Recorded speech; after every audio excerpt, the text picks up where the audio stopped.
I'm Robert Cardoza, and you're watching On the Street, the intersection of business and politics.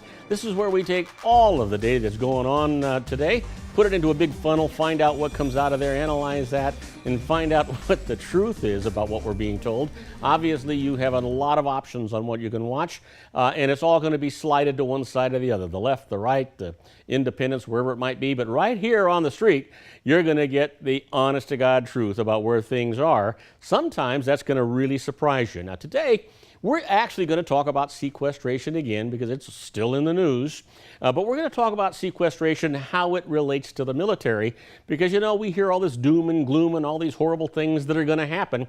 But you know what? Not so bad. You know, I'm convinced now that the government just kind of sets us up for the fall and that they're playing us like a chessboard and they're taking it in little increments. And I think that's what's going to happen here as well. We'll talk about that. We're going to talk about what's the new legislation. Well, you know what? Paul Ryan's back in the news again about new legislation. We'll be talking about his budget, which is a ridiculous one. They keep playing games around here. Then we're going to have my guest today, Oscar Gonzalez. Now, Oscar's been on our show before. He's an expert when it comes to everything technological. In this case, we're going to be talking about cyber attacks, which is the new scare of the new Armageddon that's going to take place here in the United States. And everybody's worried about. You might be a little bit surprised by that. Later on, the good news and the bad news, and we'll be talking also about emails. We got some great emails today. But right now, let's talk about what's in the news. And let's talk about sequestration for the United States military. And you're saying they're all worried, all of these things. You know, the military has to reduce from their operating budget, which is their money is available to them for this year, $50 million. That's their part of the $50 billion. That's their part of the $85 billion in the sequestration that has to be cut.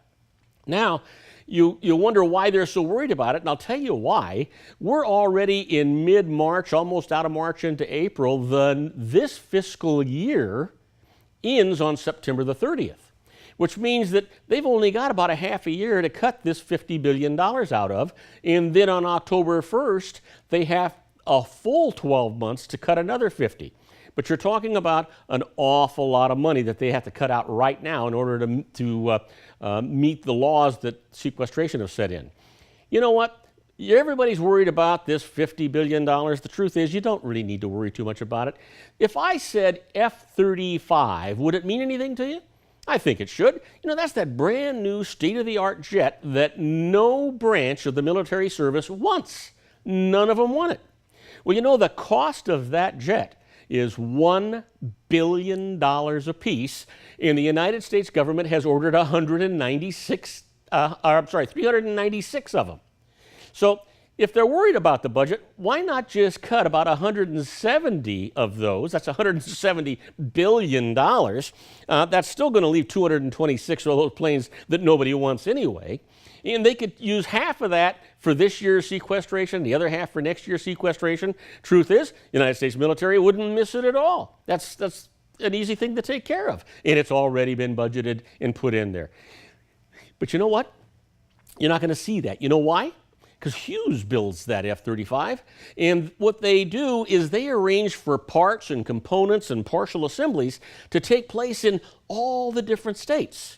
And you know, it's the Senate that has final approval on that, and what's going to wind up happening if you think about it.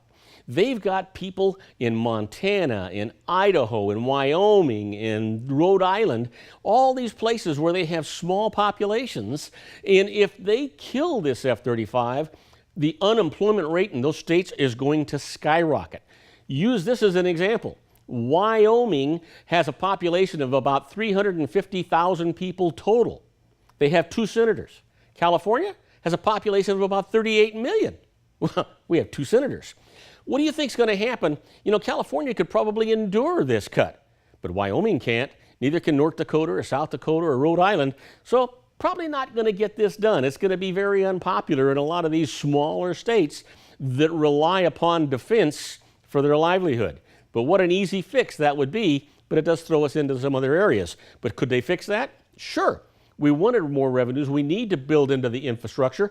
And so if we just started fixing those 70,000 bridges and the roads and everything else that's going on, we'd be able to offset that. And we would be helping the economy tremendously, just tremendously. The other thing is stock market continues to go up. Why? I'll tell you why.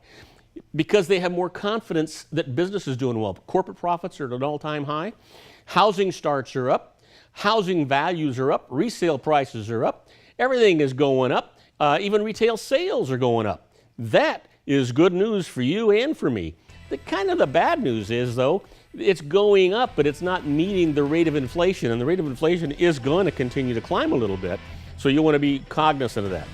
Now, coming up next, we're going to talk about new legislation. We're going to be talking about Paul Ryan, and you don't want to miss that. And then after that, we'll have my good friend Oscar Gonzalez from Oscar's Tech, and we're going to talk about cyber attacks. You know what?